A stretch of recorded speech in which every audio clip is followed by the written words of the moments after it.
حیا اور پاک دامنی کی جو زندگی ہوتی ہے وہ بظاہر بہت خشک زندگی نظر آتی ہے، اس میں انٹرٹینمنٹ نہیں ہوتا، کیونکہ جیسے ہی کوئی عورت حیا اور پاک دامنی اختیار کرے گی تو اس کا وجود پردے کے پیچھے چھپ جائے گا، اس کے حسن کو کوئی دیکھ نہیں سکے گا، وہ انسٹا کے اوپر کسی سے گفتگو نہیں کر سکے گی، اور اسی طریقے سے وہ ریل نہیں بنا سکے گی، وہ اپنی تصویریں اپلوڈ نہیں کر سکے گی، وہ اپنا ویڈیو اپلوڈ نہیں کر سکے گی۔ لیکن مائیں اور بہنیں اس بات کو یاد رکھیں کہ یہ جو دنیا ہے وہ اپنے ظاہر کے لحاظ سے بہت خوبصورت نظر آتی ہے، بہت اٹریکٹیو نظر آتی ہے، لیکن سچی بات تو یہ ہے کہ جب آپ اس انسٹا اور فیس بک کی دنیا کے پیچھے جھانکنے کی کوشش کریں گے تو اس کی حیثیت سچ میں کاغذ کے پھولوں سے زیادہ کی نہیں ہوگی۔ یہ انٹرٹینمنٹ اور تفریحات کی جو دنیا ہے وہ دھوکے کی دنیا ہے، جس میں بعد میں چل کر ایسے نتیجے آتے ہیں، ایسے ریزلٹس آتے ہیں جس کی طرف میں نے شروع میں اشارہ کیا کہ پھر انسان یہ محسوس کرتا ہے کہ وہ اندھیرا ہی بھلا تھا کہ قدم راہ پہ تھے، روشنی لائی ہے منزل سے بہت دور مجھے۔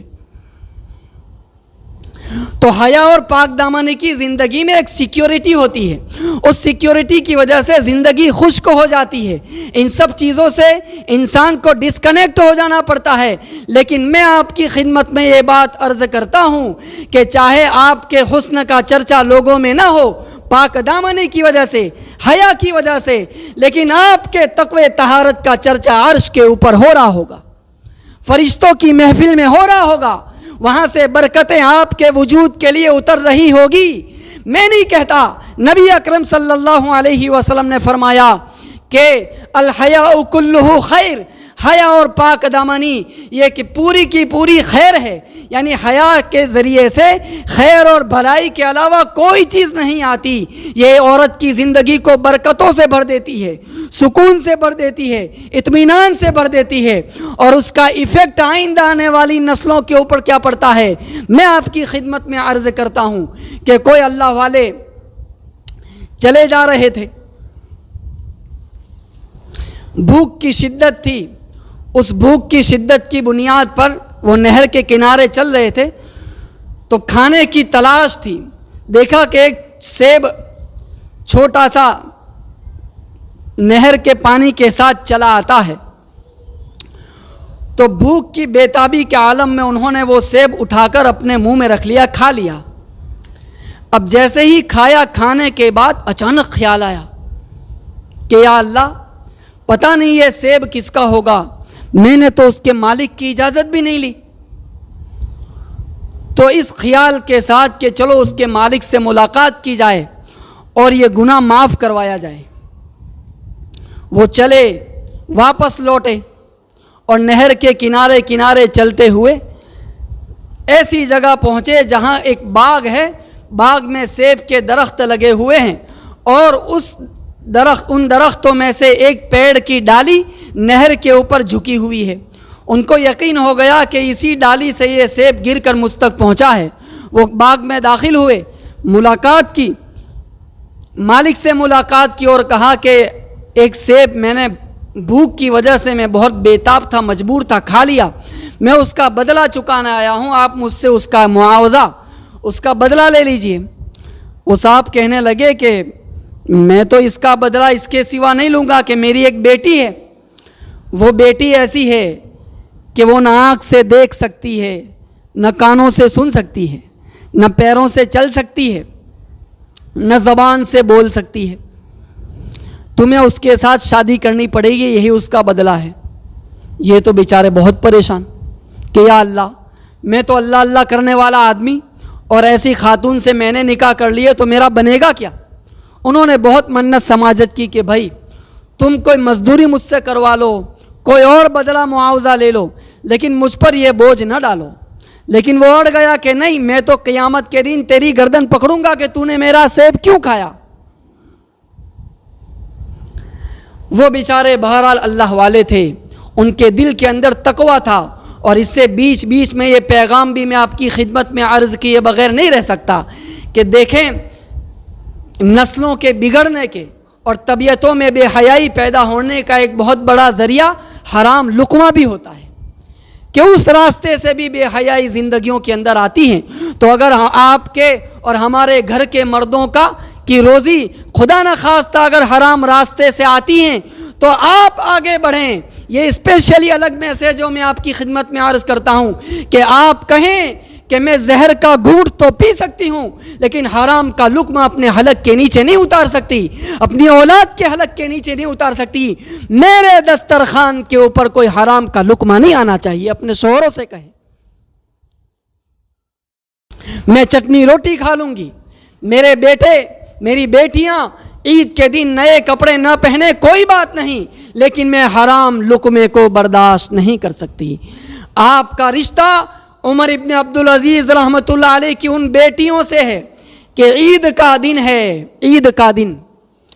اور بیٹیاں اپنے باپ کے سامنے آتی ہیں تو دوپٹہ منہ پر رکھ دیتی ہیں. باپ کو تعجب ہوتا ہے. عمر ابن عبدالعزیز کون ہے؟ وہ اپنے زمانے کے خلیفہ تھے. 12,000 چورس کلومیٹر سے زیادہ علاقے کے اوپر حکومت چل رہی تھی اپنے تو اسلامی مملکت کے خلیفہ, لیکن بیٹیاں چہرے کے اوپر دوپٹہ رکھ کر گزر رہی ہیں. وہ اپنی بیوی سے پوچھتے ہیں کہ بیٹیاں منہ چھپا رہی ہیں, کیا بات ہے؟ عید کا دن ہے. وہ ماں کہتی ہے کہ آج ہمارے گھر میں کھانے کو کچھ نہیں تھا, بیٹیوں نے پیاز کھا کر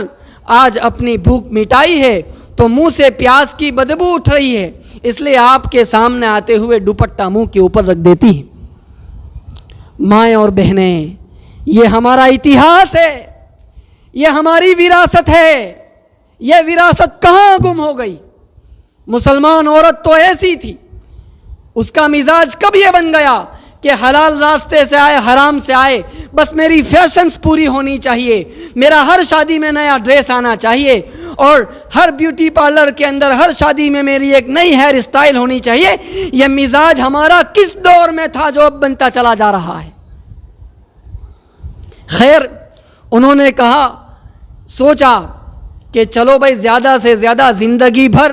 اس عورت کی خدمت مجھے کرنی پڑے گی, نبھا لو, لیکن اگر قیامت میں اللہ نے اس سیب کی وجہ سے گردن پکڑ لی تو میں تو مارا جاؤں گا. وہ راضی ہو گئے اور نکاح ہو گیا. اب جب وہ اپنی اس بیوی کے پاس جس کا کمرہ انہیں بتا دیا گیا تھا پہنچتے ہیں تو عجیب بات دیکھتے ہیں کہ وہ پیروں سے معذور بھی نہیں, اس کی آنکھیں بھی سلامت, اس کی زبان سلامت, اس کے کان سلامت. وہ تعجب سے بھرے ہوئے کمرے سے باہر آتے ہیں اور لڑکی کے والد سے کہتے ہیں کہ آپ نے تو یہ کہا تھا کہ آپ کی بیٹی آنکھوں سے دیکھ نہیں سکتی, سن نہیں سکتی, پیروں سے معذور, بولنے کی طاقت نہیں. تو یہ کہنے لگے, وہ لڑکی کے والد کہنے لگے کہ بھائی سچی بات یہ ہے, مائیں اور بہنیں آپ سوچیں, دیکھیں یہ قصہ کہاں اینڈ کرتا ہے. وہ کہنے لگے کہ یہ جو میری بیٹی ہے, اس بیٹی کے اندر ایسا تقوی اور ایسی پرہیزگاری پائی جاتی ہے کہ میں کہہ سکتا ہوں کہ میری بیٹی نے بالغ ہونے کے بعد آج تک کسی پرائے مرد کا چہرہ نہیں دیکھا, اس لیے میں نے کہا کہ میری بیٹی آنکھوں سے اندھی ہے. میری بیٹی نے بالغ ہونے کے بعد آج تک کوئی غیبت اپنے کانوں سے نہیں سنی, کوئی گناہ کی بات اپنے کانوں سے نہیں سنی, اس لیے میں نے کہا کہ میری بیٹی بہری ہے. میری بیٹی نے بالغ ہونے کے بعد آج تک اپنی زبان سے جھوٹ نہیں بولا, غیبت نہیں کی, کسی کی عزت کو سرے بازار نیلام نہیں کیا, کسی کے راز کو نہیں کھولا, کسی کو تانا نہیں دیا, کسی کے دل کو نہیں دکھایا. اس وجہ سے میں نے کہا کہ میری بیٹی زبان سے گونگی ہے. میری اس بیٹی نے بالغ ہونے کے بعد میری اجازت کے بغیر کبھی اپنے گھر سے قدم باہر نہیں نکالا, اس لیے میں نے کہا کہ میری بیٹی پیروں سے معذور ہے. میں اللہ تعالیٰ سے دعا کیا کرتا تھا کہ یا اللہ میری اس فرشتہ صفت بیٹی کے لیے کوئی نیک پرہیزگار اور متقی لڑکا عطا فرما. جب آپ میرے پاس پہنچے اور صرف ایک سیب کو معاف کرانے کے لیے پہنچے تو میرے دل میں یہ بات آئی کہ اس اللہ کے بندے نے بھوک کی شدت کی حالت میں ایک سیب کھا لیا اور